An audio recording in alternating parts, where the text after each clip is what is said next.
સુરતના પાંડેસરા વિસ્તારમાં મોડી રાત્રે ગંભીર અકસ્માત સર્જાયો। ચીકુવાડી પાસે રોડ ક્રોસ કરતા એક વ્યક્તિને બીઆરટીએસ બસે જોરદાર ટક્કર મારી, જેમાં 2 લોકો ઇજાગ્રસ્ત થયા હતા અને તેમને તાત્કાલિક હોસ્પિટલ ખસેડવામાં આવ્યા। અકસ્માત બાદ બસ ડ્રાઈવર બસ મૂકીને ફરાર થઈ ગયો। ઘટનાથી ગુસ્સે ભરાયેલા લોકોએ બસના કાચ તોડી નાખ્યા, જેના કારણે વિસ્તારમાં તણાવપૂર્ણ સ્થિતિ સર્જાઈ હતી। લોકોનું ટોળું ભેગું થતા પોલીસ તરત જ ઘટના સ્થળે પહોંચી હતી અને આગળની તપાસ હાથ ધરી હતી।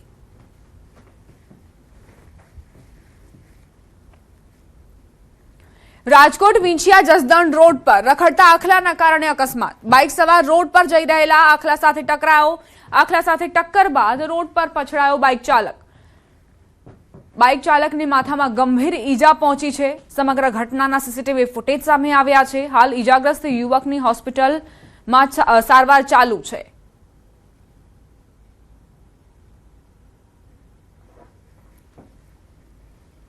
उत्तर प्रदेशना मथुरामां एक गमख्वार अकस्मातनी घटना जे सीसीटीवीमां कैद थई। एक नेता पुत्रए कारमां स्टंट करता एक युवतीने कचड़ी नाखी। खेडूत संघना नेताना थारमां स्टंट दरमियान एक युवतीने टक्कर मारी। स्टंट दरमियान झड़पथी आवती थारे रસ્તાની બાજુમાં પાર્ક કરી બેઠેલી એક યુવતીને ટક્કર મારી હતી। ટક્કર એટલી ગંભીર હતી કે મહિલા હવામાં ઉછળીને નીચે પટકાઈ અને થાર કાર પણ રસ્તા પર પલટી ખાઈ ગઈ। ગંભીર રીતે ઘાયલ મહિલાને હોસ્પિટલમાં દાખલ કરવામાં આવી, જ્યાં તેની સારવાર દરમિયાન હાલત ગંભીર છે। અકસ્માતના ભયાનક સીસીટીવી ફૂટેજ પણ સામે આવ્યા। ઘટના બાદ આરોપી ડ્રાઈવર ઘટના સ્થળેથી ભાગી ગયો હતો। પોલીસે વાહન કબજે કર્યું અને કેસની તપાસ શરૂ કરી।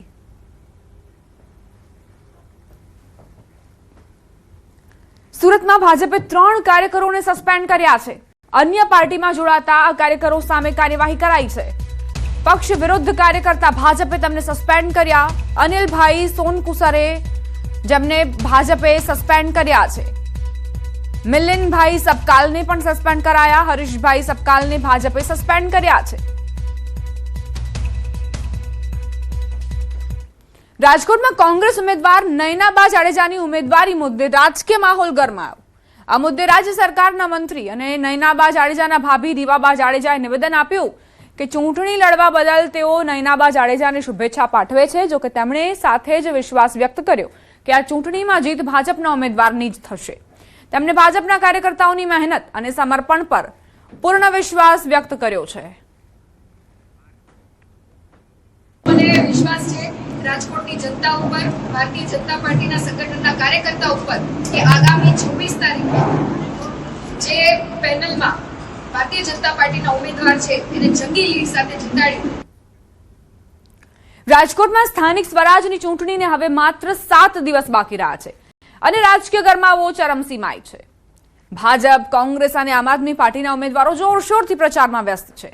ખાસ કરીને વોર્ડ નંબર 12 માં પૂર્વ મેયર પ્રદીપ ડવ પોતાની પેનલ સાથે ઘરે ઘરે જઈને સમર્થન માંગતા જોવા મળ્યા।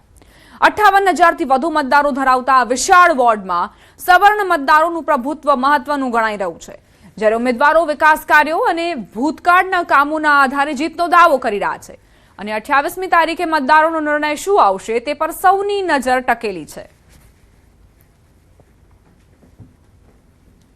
સ્થાનિક સ્વરાજ્યની ચૂંટણીના મતદાનને આડે હવે બસ ગણતરીના જ દિવસો બાકી બચ્યા છે, ત્યારે રાજકોટના પૂર્વ મેયર પ્રદીપભાઈ ડવ પોતાની પેનલ સાથે હાલ પ્રચાર પ્રસાર કરી રહ્યા છે। સીધી જ વાત કરશું પ્રદીપભાઈ સાથે। પ્રદીપભાઈ, શું કહેશો, ગત ટર્મની અંદર કેટલા વિકાસ કામો આ વોર્ડમાં કરેલા છે? આ વર્ષે જ્યારે અમે ભારતીય જનતા પાર્ટીના ઉમેદવાર તરીકે મને પાર્ટીએ મારી પર જ્યારે વિશ્વાસ મૂક્યો છે અને ગત ટર્મમાં પણ મારી કોર્પોરેટરની અહીં જવાબદારી હતી, સાથે મેયર તરીકેની પણ રાજકોટ મહાનગરપાલિકાની જવાબદારી મેળવી, ત્યારે ગૌરવ સાથે કહી શકું કે રાજકોટના 1 થી 18 વોર્ડમાં સૌથી વધુ વિકાસના કામો જો કોઈ વોર્ડમાં થયા હોય તો વોર્ડ નંબર 12માં થયા છે। બેઝિક જરૂરિયાત પાણી માટેની ડીઆઈ પાઇપલાઇનનો, રસ્તાઓ, આરોગ્યની સુવિધા માટે થઈને તો નવું આરોગ્ય કેન્દ્ર, નવા છે એ આયુષ્યમાન ભારતના કેન્દ્રો, પંડિત દીનદયાલ ઔષધાલયો, નવી 4 પ્રાથમિક શાળાઓ, નવી 13 આંગણવાડીઓ।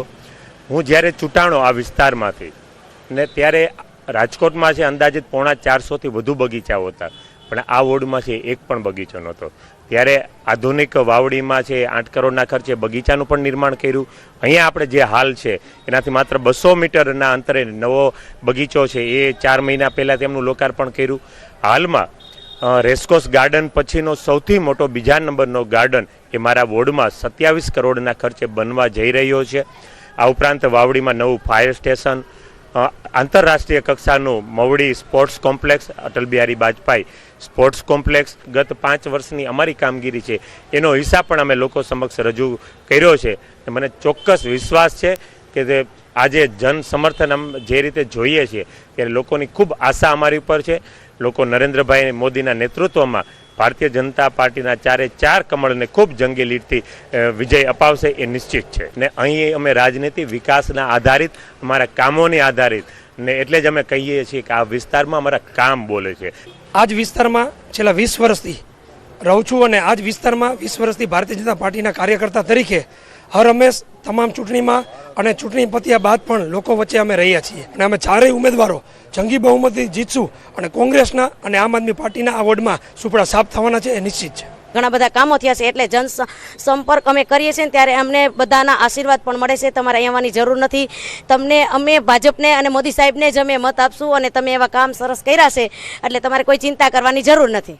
તેઓએ વિજયનો વિશ્વાસ છે તે વ્યક્ત કર્યો છે. સાથોસાથ તેમણે જણાવ્યું છે કે ગત ટર્મની અંદર 18 વોર્ડ પૈકી સૌથી વધુ કામો છે તે વોર્ડ નંબર 12 એટલે કે 550 કરોડના થયા છે. અંકિત પોપટ, ન્યૂઝ 18 ગુજરાતી, રાજકોટ.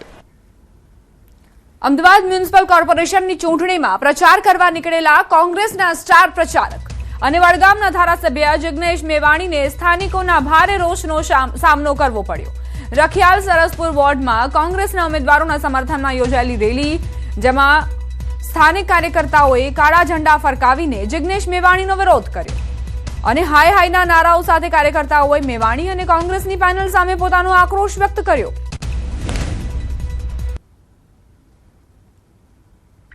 કોંગ્રેસના સ્ટાર પ્રચારક જિગ્નેશ મેવાણી જ્યારે અહીં પહોંચ્યા તો કાર્યકર્તાઓએ હાય હાયના નારા લગાવ્યા. અહીં આશ્ચર્યની વાત એ છે કે સ્થાનિક સ્વરાજના જંગમાં કોંગ્રેસને જીત અપાવી હોય તો કાર્યકર્તાઓને એકજૂથ થવું જરૂરી છે, પરંતુ તેઓ પોતે જ પોતાની પેનલનો વિરોધ કરવા માટે તૈયાર જોવા મળ્યા. જિગ્નેશ મેવાણીનો વિરોધ કર્યો, કાળા વાવટા ફરકાવવામાં આવ્યા અને આ રીતે પોતાનો વિરોધ વ્યક્ત કર્યો.